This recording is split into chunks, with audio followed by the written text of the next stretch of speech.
What's up, everybody? Welcome back to the channel. Welcome to a new video. I am in Reno, Nevada, and let me give you all an update. Well, the last time we met, I was in Furley, Nevada. I pulled into the Flying J there, and I was stuck because the interstate was shut down over Donner Pass in the Sierra Nevada mountains due to a massive, days-long, really week-long winter storm in California. That was Sunday afternoon. It's now Thursday morning. They finally reopened it, but with full chain restrictions. And apparently there's a check station for all trucks. We have to pull over and show them that we have the required chains. I don't know what that's about. I've never been through that before. Truck drivers and CHP get along like cats and dogs, right? We hate each other. I'm sure the officers' temperament and disposition this cold morning's not going to be too great, but we'll see. So that's the update. We'll see how bad it is on Donner Pass. Okay, so here's what the snow socks look like. They just go on. There's elastic on the inside, and I've got the other side done as well. But remember in my last video how I lost one? That means I had to put one chain on.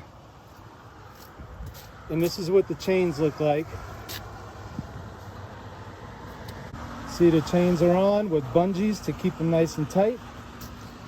And that's it. This is what the conditions look like. Not very promising, I guess. But after all I've been through, whatever, I'm used to it. All right, let's go face CHP and see what they have to say.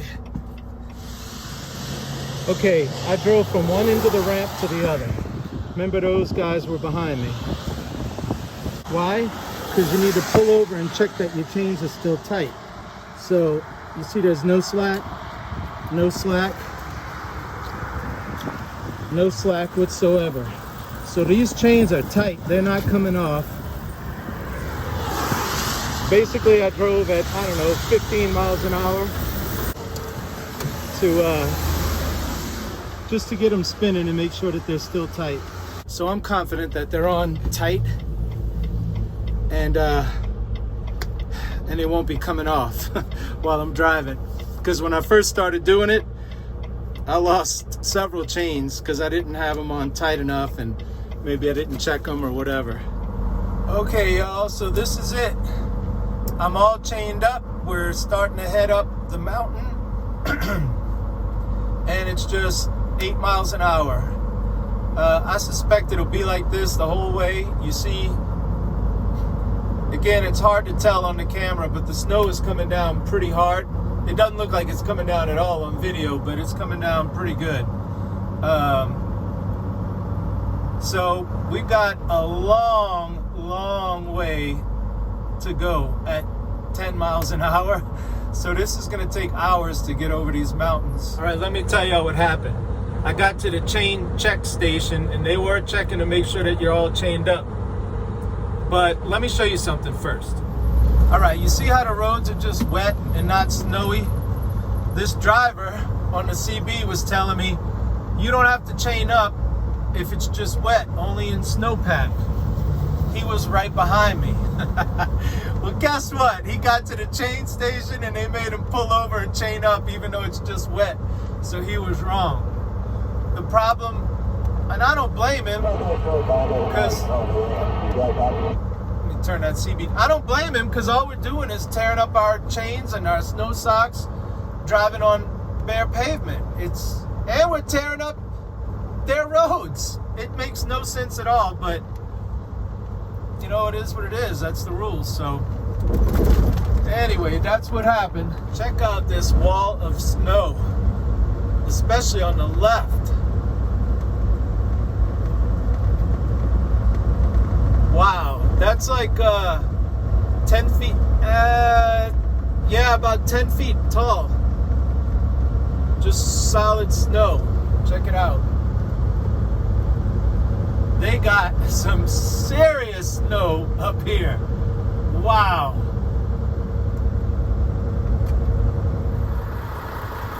Y'all want to see a mountain of snow?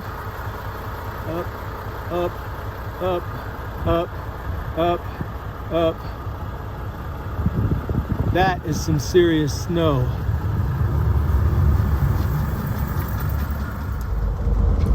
Y'all just take 15 seconds to appreciate just what it's like driving up this. I mean, just look at that. What a job I have. Well, this is the end of my little journey. I'm just getting to the Pilot in Sacramento, California to park. It's 100% paid parking over here, no free spots. But that's okay. I always have to have my seatbelt off when I'm backing up.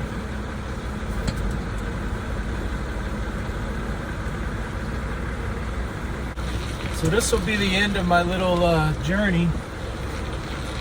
It's a four-part series on this winter storm. I had no idea things were going to turn out like this.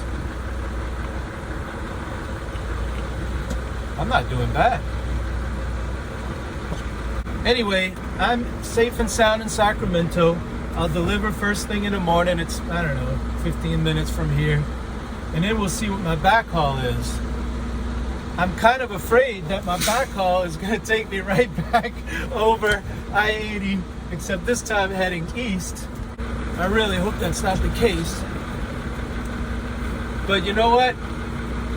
I made it here. I can make it anywhere. I want y'all to hear me pull the brakes for the final time on this trip. The last time I'm here. Exit. Now, I promised y'all another plumbing story, and I actually put it up for a vote on the last video, and this is the one that won. Okay, there's this hotel on St. Charles Avenue in New Orleans. It's the Blue something, I don't know. It's one of those high-rise hotels. Anyway, it had gotten completely renovated, and they had booked guests for the grand opening, and they found out there was a sewer line under the building that had gotten stopped up. I think one of the contractors poured some sheetrock putty down there, and it got hard in the pipe. Well, we had to go tunnel under the building to cut out that section of pipe and replace it. Now, I have to demonstrate something, so let's go to the blue board. Let's pretend, and I'm not great at drawing, let's pretend this is the slab or the foundation of the building, right? And they just build the building straight up on top of it. Well, there's something called a chain wall, and it's sort of like a concrete footing that runs all on the outside edge below it, all the way around the building, plus at different points throughout, almost like floor joists to give it stability. And so it just goes straight down. Now, normally on a house, that'd be about maybe 2 feet, 2.5 feet. On this building, it was about 7 feet deep. So imagine the slab, but then 7 feet down was this concrete footing. You know, about this thick, about 6 to 8 inches thick. And it ran all along the perimeter of the building. So when you tunnel, you know, here's ground level right here. You know, here's the top of the floor, the slab, and this footing runs all the way around. So you have to dig your base hole and dig straight down over and then come back up. So you put a ladder in there and just climb down the ladder and then start going up the chain wall. Now you're at the bottom. Here's the slab right here, right? And then so your tunnel just does this. So you've got this void, right? And you're just in this little tunnel. And here's your pipe. And it just runs, they bust a hole through and the pipe just runs through the wall. Well, after digging all of this and then digging all of this, the diggers got lazy. And my slab, in my tunnel, instead of being about 3 feet, it started doing this, getting tighter and tighter and tighter. So now I just had this little bit of clearance, which is me just laying down on my belly and trying to do the repair. Okay, we good so far? So here I am in this little crawl space. I've got this hotel on top of me, mud. I've got to cut open the pipe and make this repair. Well, the problem is they had booked guests, and they can't just tell these people not to use the bathroom or whatever. So I had to cut this live pipe open, and I've got sewer pouring out, and I'm in this little crawl space. It's about, I don't know, I can't demonstrate on the camera. Let's say 2.5 feet. So I'm motivated to make this job fast because I got raw sewage pouring on me. It's pouring on the ground that I'm laying on, and I'm just laying in it, right? Well, guess what? In New Orleans, we're below sea level. And my base hole, you see down here, when it goes up, this starts filling up with water because water's just seeping in from the ground, not to mention it's pouring in from the open sewer pipe. Well, that's all right, Jay, because you got a sump pump. Well, the sump pump broke during the repair. So now my base hole is filling up with water, okay? And once it gets to this, I would have to go underwater to get under the slab. So it's filling little by little by little by little. And I'm hurrying. Now, my friend Brad was on the outside. It's kind of, only one person can fit in there, right? So he's like, man, you got to hurry. The hole is filling up. I'm like, all right, man, I'm right. He's, he was my helper, but he couldn't be actually in there. He helped me set up and all of this stuff. So I get the repair done, put all the tools in the bucket, and I go down, I float them out, and I'm in this frigid water. It's December and freezing cold. I mean, cold for New Orleans standards. And I'm like, man, by this time, there's about this much space, enough for me to get my head through, but all that water is going to rush into my chest waders. I had like those fly fishermen wear hip waders. Well, chest waders go all the way up to your chest, right? And I knew that when I went under this, for me to go under it, the water was high enough. It was going to fill my chest waders with ice cold water. I mean, it was probably in the 30s and freezing cold. And he's like, man, you just got to go for it. You just got to go for it. All right. So I said, oh, man, all right. And I just did it. I'm completely now drenched, and it's in the 30s, freezing cold. And he's like, just go to the truck. Oh, while we were talking about it, I said, go start the truck and turn the heater on so it starts warming up in the truck. And he's like, look, man, Brad was one of the best, not just helpers, but he's a stand-up guy, right? He's like, look, man, I'm going to pick everything up. The worst part of any job, especially a big job, is cleaning the tools up afterwards. It's like when you cook a big meal. Nobody wants to clean the kitchen. He said, I'm going to pick everything up. Just go in the truck. I got it. And he picked every last thing up, man. So, God bless him, man. Anyway, I go underwater. I'm freezing cold. I'm climbing up that ladder. Hightail it for the truck. Now, whenever you're doing a tunnel job, you expect to get filthy.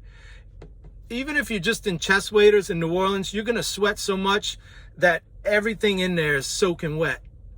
Sometimes you sweat so much you could pour it out. That's how much you sweat. So you always bring a full change of clothes, socks and drawers. So I go in the truck, I strip down completely naked, or naked as they would say. I'm completely naked in the truck, trying to towel off and put my clothes back on and just heat up. The truck couldn't have been hot enough. I was just like shivering. Ugh. It was so freaking cold. But luckily I had Brad to pick up all those tools and stuff, man, and I got changed. I should also mention that this was like at 10, 11 o'clock at night. They wanted us to do the job after hours because there were guests in there, and they figured, well, there'll be fewer people flushing the toilet and taking showers and stuff. So that's my story of how I almost got hypothermia and had to swim out from this ice cold water in December. And that's just another plumbing tale. God, I'm so glad I'm not a plumber anymore. So anyway, my next video, I think the story is going to be another tunnel where it collapsed. Ooh. So stay tuned for the next video to hear about a tunnel collapse and what was on the other side of that wall that collapsed. Spoiler alert, I almost drowned. So look, if you want to hear it and if you enjoyed this video, please consider subscribing. And if not, I guess that's okay too. I'm not going to get rich off of YouTube, so it doesn't matter. So this is the video. I hope you enjoyed it. I hope you watch the next one. Until then, this is Jason signing out.